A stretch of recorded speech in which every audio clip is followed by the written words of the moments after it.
வணக்கம். இது வன்லங்காவின் இன்றைய முக்கிய செய்திகள். முதலில் தலைப்புச் செய்திகள். பல இடங்களில் 100 மில்லிமீட்டர் மழை வீழ்ச்சி. மண் சரிவு, சிவப்பு அபாய எச்சரிக்கை தொடர்ந்தும் நீடிப்பு. வடகிழக்கு வலிந்து காணாமல் ஆக்கப்பட்டோரின் உறவுகள் ஐநா மனித உரிமைகள் உயர்ஸ்தானிகருக்கு கடிதம். 30க்கும் மேற்பட்ட நீரிறைக்கும் குழாய் தொகுதிகளை நன்கொடையாக வழங்கியது ஐநா அபிவிருத்தி திட்டம்.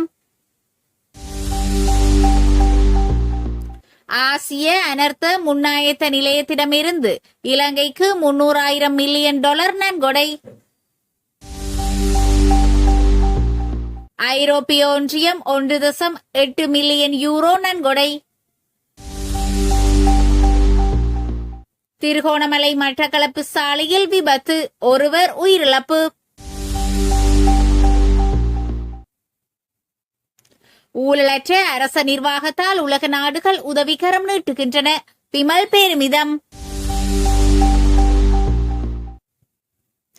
இந்திய மீனவர் பிரச்சினை தொடர்பாக வடக்கு ஆளுநர் ஊடாக ஜனாதிபதிக்கு கடிதம்.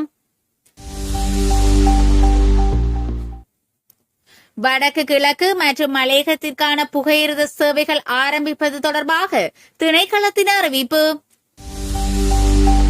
எதிர்க்கட்சி தலைவர் அலுவலகத்தில் அனர்த்த தகவல் மையம் அங்குரார்ப்பணம். பங்களாதேஷ் உயர்ஸ்தானிகரை சந்தித்தார் சஜித் பிரேமதாச. இனி விரிவான செய்திகள்.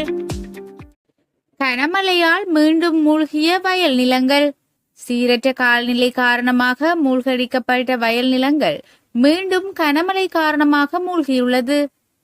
அந்த வகையில் தம்பலாகமம் பிரதேச கோயிலடியை அண்டிய வயல் நிலங்கள் நீரில் மூழ்கியுள்ளதாக தெரிவிக்கப்படுகிறது.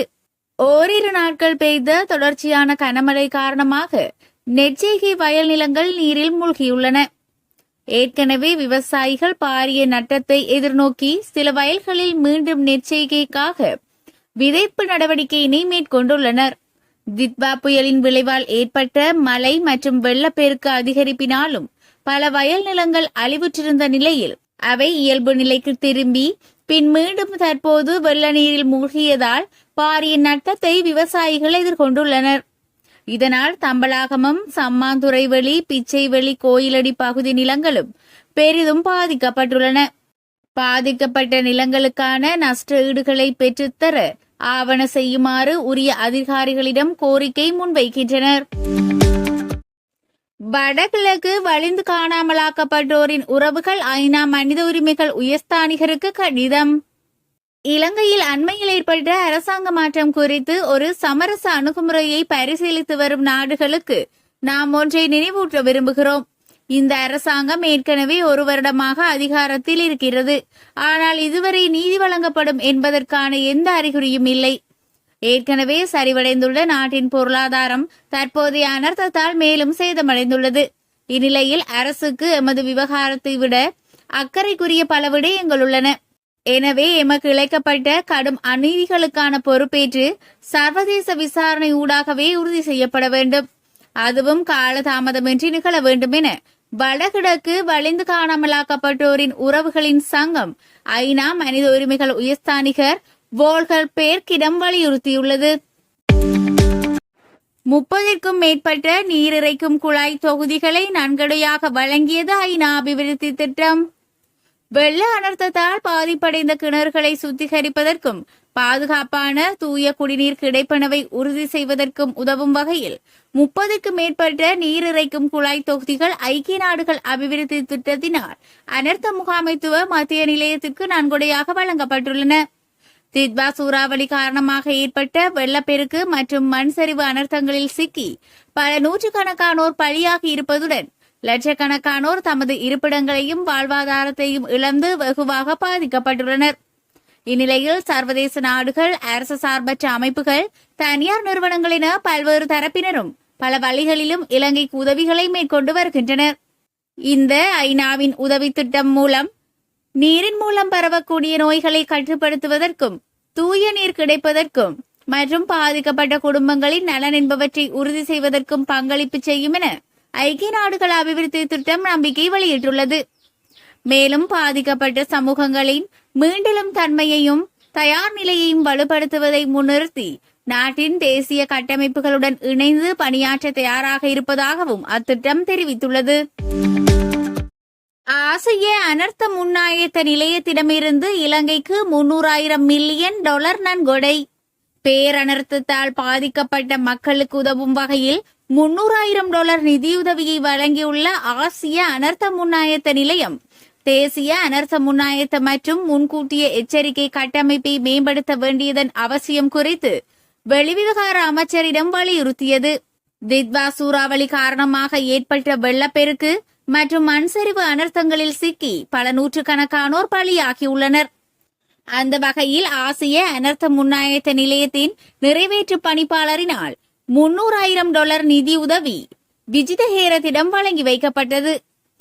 இதன்போது பேரனர்த்தத்தால் பாதிக்கப்பட்ட இலங்கைக்கு நன்கொடை உதவிகளை வழங்கியமைக்கும் தேசிய அனர்த்த முகாமைத்துவ மத்திய நிலையத்துடன் ஒருங்கிணைப்பை ஏற்படுத்தி நாட்டிற்கு அவசியமான தொழில்நுட்ப உதவிகளை வழங்கியமைக்கும் ஆசிய அனர்த்த முகாமைத்துவ நிலையத்திற்கு இலங்கை அரசாங்கத்தின் சார்பில் விஜித ஹேரத் தனது நன்றியை வெளிப்படுத்தினார்.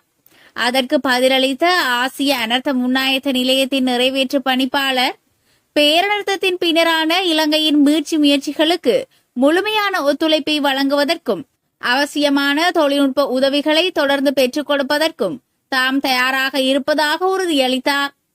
மேலும் தேசிய முன்னாயத்த அனர்த்த நிலையத்தின் முன்கூட்டிய எச்சரிக்கை கட்டமைப்பு என்பவற்றை மேம்படுத்த வேண்டியதன் அவசியம் குறித்தும் இதன்போது இரு தரப்பினரும் கலந்துரையாடினர். ஐரோப்பிய ஒன்றியம் 1.8 மில்லியன் யூரோ நன்கொடை. பேரனர்த்தத்தால் பாதிக்கப்பட்டிருக்கும் இலங்கைக்கு ஐரோப்பிய ஒன்றியம் 1.8 மில்லியன் ரூபாய் நிதியை நன்கொடையாக வழங்கியுள்ளது. அந்த வகையில் மிக மோசமாக வெள்ளப்பெருக்கினால் பாதிக்கப்பட்ட இலங்கை, இந்தோனேசியா மற்றும் தாய்லாந்து ஆகிய நாடுகளுக்கு அவசியமான உடனடி உதவிகளை வழங்கும் நோக்கில் ஐரோப்பிய ஒன்றியம் 2.4 மில்லியன் யூரோ நிதியை விடுவித்துள்ளது.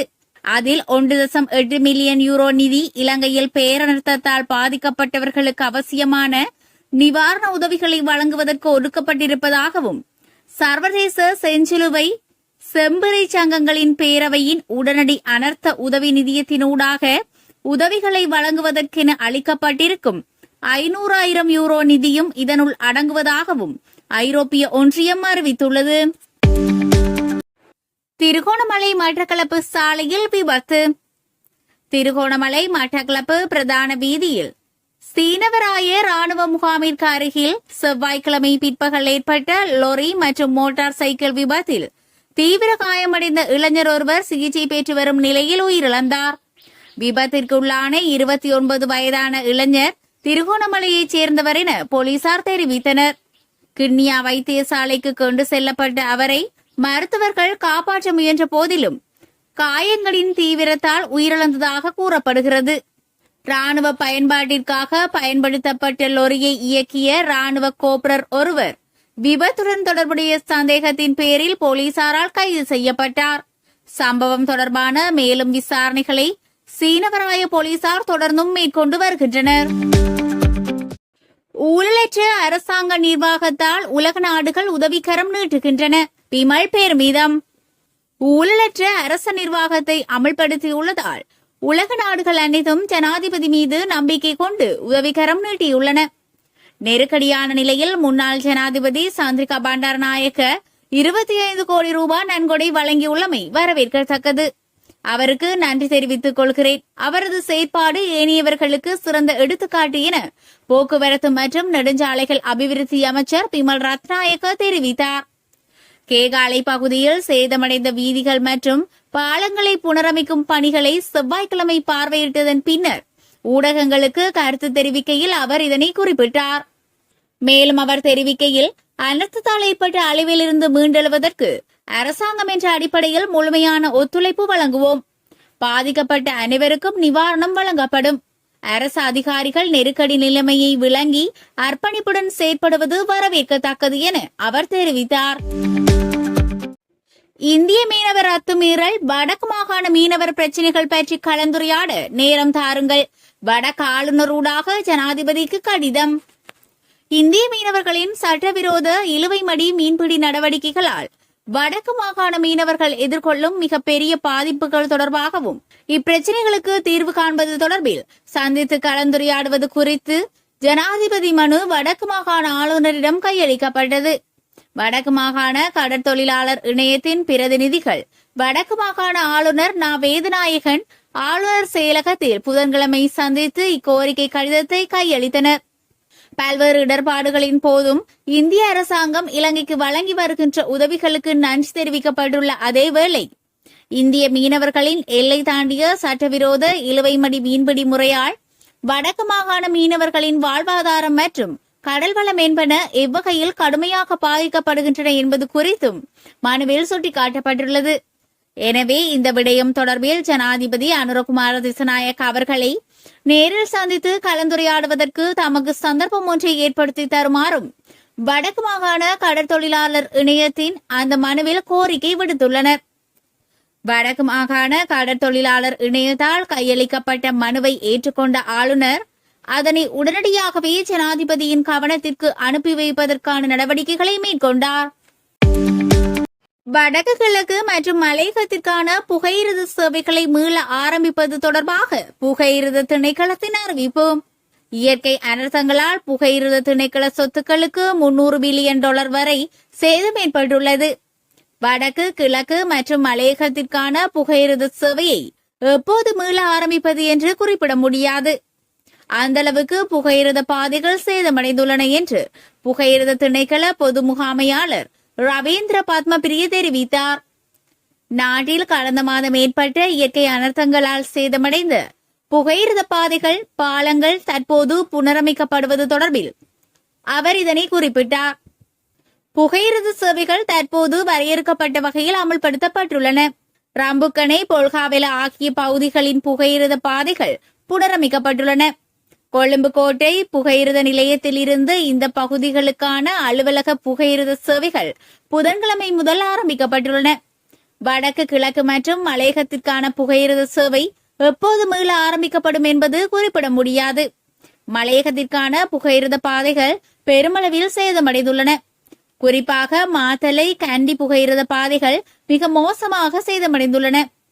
மலையக புகையிரத பாதைகள் மற்றும் பாலங்களுக்கு ஏற்பட்டுள்ள சேதத்தை மதிப்பிடுவதற்கு இன்று 2 மாதங்களேனும் செல்லும். மண் சரிவு அபாய எச்சரிக்கை விடுக்கப்பட்டுள்ளதால் ஒரு சில பகுதிகளுக்கு செல்ல முடியாத நிலைமை காணப்படுகிறது. இயற்கை அனர்த்தங்களால் புகையிரத திணைக்கள சொத்துக்களுக்கு $300 பில்லியன் வரையில் சேதம் ஏற்பட்டுள்ளது. புகையிரத சேவையை இயலுமான வகையில் வழமைக்கு கொண்டு வருவதற்கு உரிய நடவடிக்கைகளை மேற்கொண்டுள்ளோம் என அவர் மேலும் குறிப்பிட்டார். எதிர்க்கட்சி தலைவர் அலுவலகத்தில் அனர்த்த தகவல் மையம் அங்குரார்ப்பணம். சீரற்ற வானிலையால் பாதிக்கப்பட்ட பிரதேசங்கள் மற்றும் பேரிடரால் பாதிக்கப்பட்டோர்கள் தொடர்பான தகவல்களை சேகரிப்பதற்காக கொழும்பு 7 மார்க்கஸ் பெர்னாண்டோ மாவட்டத்தில் அமைந்துள்ள எதிர்க்கட்சி அலுவலகத்தில் அனர்த்த தகவல் மையம் ஒன்று ஆரம்பிக்கப்பட்டுள்ளது. புதன்கிழமை எதிர்க்கட்சி தலைவர் சஜித் பிரேமதாசவால் குறித்த தகவல் மையம் அங்குரார்ப்பணம் செய்து வைக்கப்பட்டது. பேரிடரால் பாதிக்கப்பட்ட பிரதேசங்களில் இதுவரை தீர்க்கப்படாது காணப்படும் பிரச்சினைகள் கிராம அலுவலர் மட்டத்தில் ஒன்று திரட்டுவது இதன் பிரதான நோக்கமாகும். பாதிக்கப்பட்டவர்கள் தங்கள் பிரச்சினைகள் மற்றும் தேவைகளை இந்த தகவல் மையத்திற்கு தொலைபேசி அழைப்புகள் மூலம் அல்லது நேரடியாகவும் தெரிவிக்கலாம் அல்லது வாட்ஸ்அப் மூலமும் அனுப்பி வைக்கலாம் என வசதி செய்யப்பட்டுள்ளது. 07595705050 மற்றும் 07616605050 மற்றும் 07056991110 என்ற இலக்கங்களுக்கு அறிவிக்க முடியும். தகவல் மையத்திற்கு கிடைக்கப்பெறும் தகவல்களை சம்பந்தப்பட்ட துறைகளுக்கு அனுப்பி வைப்பதற்கும் இந்த மையம் உரிய நடவடிக்கை எடுக்கும். இந்த தகவல் மையம் காலை 9 மணி முதல் மாலை 4 மணி வரை இயங்கும் என தெரிவிக்கப்பட்டுள்ளது. பங்களாதேஷ் உயர்ஸ்தானிகரை சந்தித்தார் சஜித் பிரேமதாச. தித்வா சூறாவளியால் பாதிக்கப்பட்ட மக்களுக்கு நிவாரணம் பெற்றுக் கொடுக்கும் நோக்கில் எதிர்க்கட்சி தலைவர் சஜித் பிரேமதாச இலங்கைக்கான பங்களாதேஷ் உயர்ஸ்தானிகர் அந்தலிப் எலியாஸை புதன்கிழமை கொழும்பில் உள்ள எதிர்க்கட்சி தலைவர் அலுவலகத்தில் சந்தித்தார். பங்களாதேஷிற்கும் இலங்கைக்கும் இடையிலான நீண்டகால பரஸ்பர நட்புறவை மேலும் மேம்படுத்திக் கொள்ளும் முகமாக இடம்பெற்ற இந்த சந்திப்பில் இலங்கை எதிர்கொண்ட சகல இக்கட்டான தருணங்களிலும் பங்களாதேஷ் எமது நாட்டோடு நெருக்கமாக செயற்பட்டமைக்கு ஒட்டுமொத்த இலங்கையர்களின் சார்பாகவும் எதிர்க்கட்சி தலைவர் சஜித் பிரேமதாச இதன்போது தனது நன்றிகளை தெரிவித்துக் கொண்டார்.